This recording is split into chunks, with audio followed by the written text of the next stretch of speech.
अस्सलाम वालेकुम नाज़रीन, आप मिली वॉइस का ख़ुसूसी बुलेटिन आलमी शब रोज़ देख रहे हैं। मेज़बान अब्दुल वहाब आपका इस्तकबाल करता है। नाज़रीन, आज के बुलेटिन में हम मिली नुक्ते नज़र से अहम खबरें तफसील से देखेंगे, लेकिन उससे कबल एक नज़र अहम खबरों की सुर्खियों पर।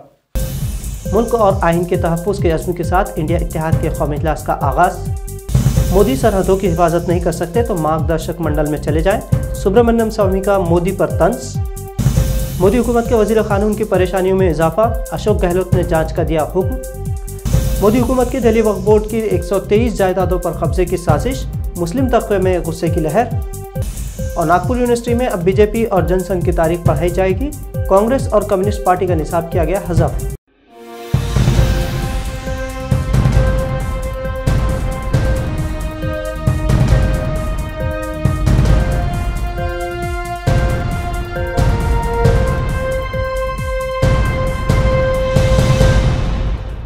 मुंबई में अपोजिशन पार्टियों के इत्तेहाद, जिसे इंडिया इत्तेहाद का नाम दिया गया है, इसका 2 रोज़ा कौमी इजलास बाज़ाब्ता शुरू हो चुका है।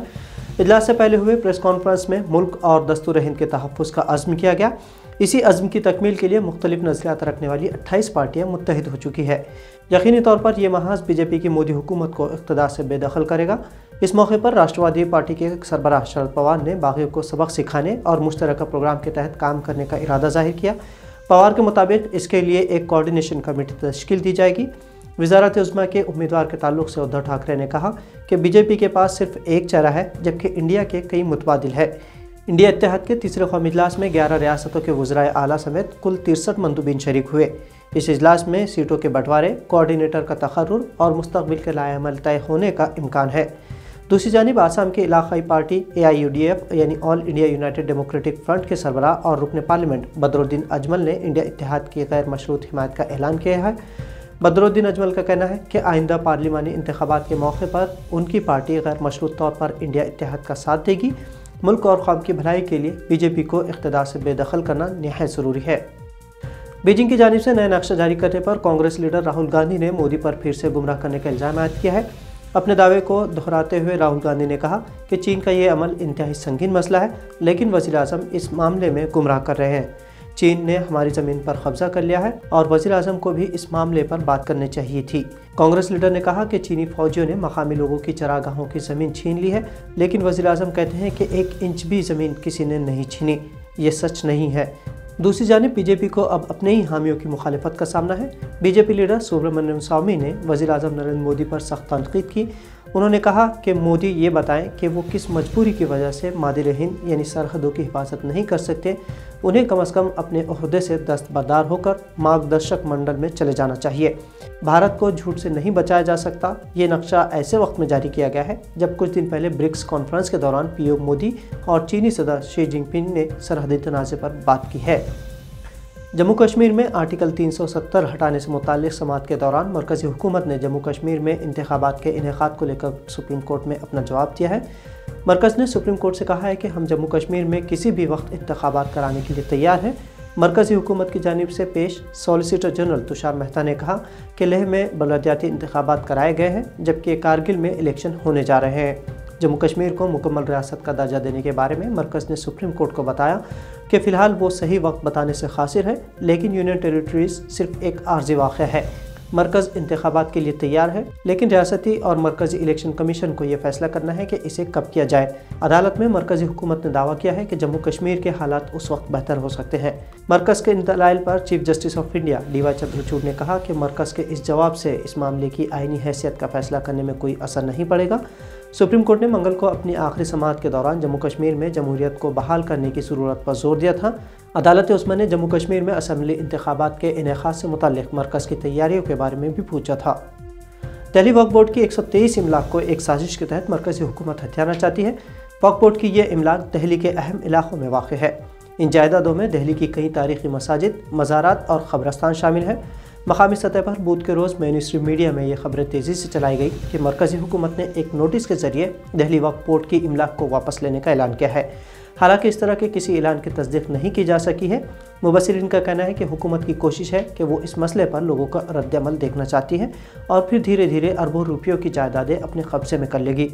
दरअसल मरकज़ी वज़ारत बराए शहरी तरक्यात ने फरवरी 2023 में 2 रुकनी कमेटी की रिपोर्ट की बुनियाद पर मस्जिदों, दरगाहों और क़ब्रस्तानों समेत वक्फ बोर्ड की 123 इमलाक को अपने कब्जे में लेने का फैसला किया था। 2 रुकनी कमेटी के फैसले की बुनियाद पर हुकूमत ने ये जायदादें वापस लेने का फरमान जारी किया था, जिसे वक्फ बोर्ड की जानिब से हाई कोर्ट में चैलेंज किया गया था और अदालत ने 3 मई 2023 को अपने फैसले में कहा था कि ये जायदादें वक्फ बोर्ड की हैं और मरकज़ी हुकूमत यहाँ सर्वे या मुआयना कर सकती है, लेकिन कम से कम दखल अंदाजी के साथ। उसके बाद सर्वे का काम अब भी जारी है।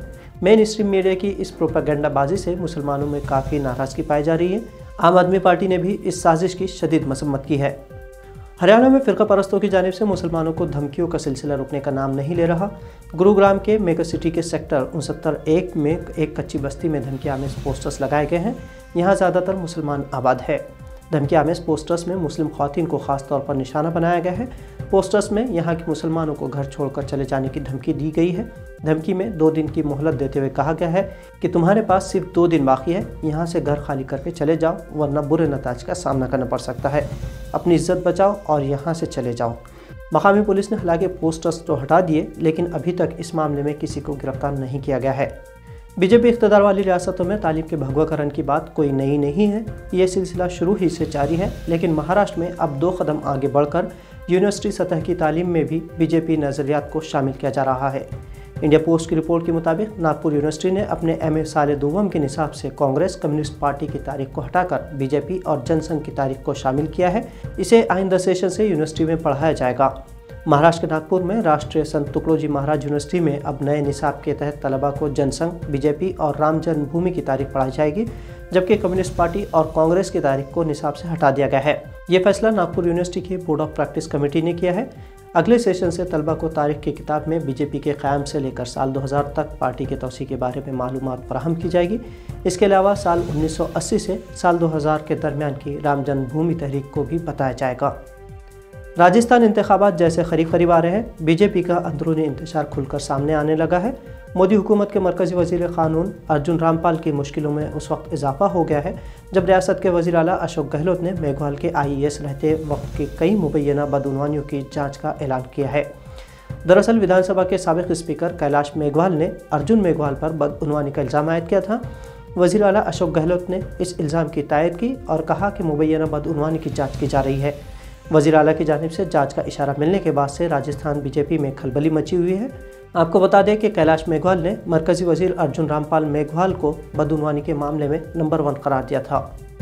और नाज़रीन, अब कुछ आलमी शब-ओ-रोज़ की झलकियाँ। सेहूनी हुकूमत के मस्जिद अक़सा में नमाजियों से बदसलूकी के बाद उसके असरात देखने को मिल रहे हैं।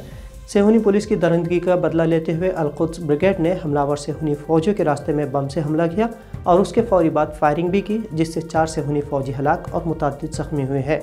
हमास के तर्जुमान मोहम्मद हम्माद ने कहा कि ये बम हमला अफराती और काबिज़ सेहूनी काबीना के लिए वाज़ेह पैगाम है कि उन्हें हमारी सरज़मीन के किसी भी इलाके में अमन नहीं मिलेगा। इस सरज़मीन से छुटकारा हासिल करने के अलावा उनके पास कोई चारा नहीं है। उन्होंने मज़ीद कहा कि सेहूनियों की धमकियाँ हमें डरा नहीं सकती, बल्कि हमें मज़ीद इक़दामात का हौसला देती है। अक़वाम मुत्तहिदा के ख़ुसूसी कोऑर्डिनेटर बराए अफ़गानिस्तान के मुशीर एंड्रयू और उनके साथ आए हुए वफ़द ने अफ़गानिस्तान के वज़ीर दाखिला मौलवी मोहम्मद नबी उमर से मुलाकात की। अफ़गानिस्तान की वज़ारत दाखिला ने इस मुलाकात के हवाले से अपने ट्विटर पेज पर लिखा कि दोनों फ़रीक़ैन ने मुश्तरका ताउन पर जोर दिया और आलमी बिरादरी से मुतालबा किया कि वो अफ़गानिस्तान के साथ बाहमी ताउन और मुस्बत बातचीत की पहल करे। अफ़गान वज़ारत दाखिला ने इस बात की भी वजाहत की कि अफ़गानिस्तान के ख़िलाफ़ मनफी प्रोपेगेंडा काबिल क़बूल नहीं होगा। जो कोई अफ़गानिस्तान की सूरत हाल के बारे में जानना चाहता है वो अफ़गानिस्तान का दौरा करे और हक़ीक़ी सूरत हाल का खुद जायज़ा ले। अमेरिका के शहर न्यूयॉर्क के मुसलमानों में उस वक्त खुशी की लहर दौड़ गई जब न्यूयॉर्क सिटी के मेयर ने रहनुमा खतूत की रोशनी में लाउड स्पीकर पर अजान देने की इजाज़त दे दी। न्यूयॉर्क सिटी के मेयर एरिक एडम्स ने कहा कि नए क़वानीन के तहत मसाजिद को जुमा के दिन और रमज़ान के महीने में मगरिब के वक्त लाउड स्पीकर्स पर अजान देने के लिए किसी ख़ुसूसी इजाज़तनामे की ज़रूरत नहीं होगी। मेयर के इस ऐलान को मुसलमानों ने बड़े पैमाने पर सोशल मीडिया पर शेयर करके खुशी का इजहार किया है। न्यूयॉर्क सिटी के मेयर के मुताबिक महकमा पुलिस का कम्युनिटी अफेयर्स ब्यूरो मसाजिद के साथ मिलकर नए रहनुमा खतूत पर बातचीत करेगा और इस बात को यकीनी बनाएगा कि अजान को नश्र करने के लिए इस्तेमाल होने वाले आलात मुनासिब डेसिबल लेवल पर सेट हों। मेयर के दफ्तर ने कहा कि मसाजिद और इबादत गाहें 10 डेसिबल तक मुहित आवाज़ की सतह पर अजान नश्र कर सकती हैं। एरिक एडम्स ने मुस्लिम रहनुमाओं के हमरा एक न्यूज़ कॉन्फ्रेंस के दौरान कहा कि कई अरसे से ये एहसास हो रहा है कि हमारी कम्युनिटीज़ को नमाज के लिए अपनी अजानों को बाआवाज़ बुलंद नशर करने की इजाज़त नहीं थी।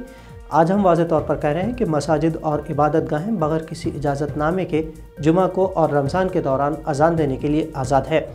उन्होंने मज़ीद कहा कि जब तक वो शहर के मेयर हैं उस वक्त तक न्यूयॉर्क के मुसलमान इन क़वायद पर अमल कर सकेंगे। तो नाज़रीन, मिली वॉइस के बुलेटिन में ये थी मिली नुक्ता नज़र से भारत और दुनिया से मुख्तसर लेकिन मुनफरिद और अहम तरीन ख़बरें। आपको ख़बरें कैसी लगी कमेंट्स के ज़रिए आपकी राय हम तक ज़रूर पहुँचाएँ। साथ ही मिली नुक्ता नज़र को दूसरों से भी शेयर करना ना भूलें। अब अब्दुल वहाब और मिली वॉइस टीम को दीजिए इजाज़त। अल्लाह हाफ़िज़।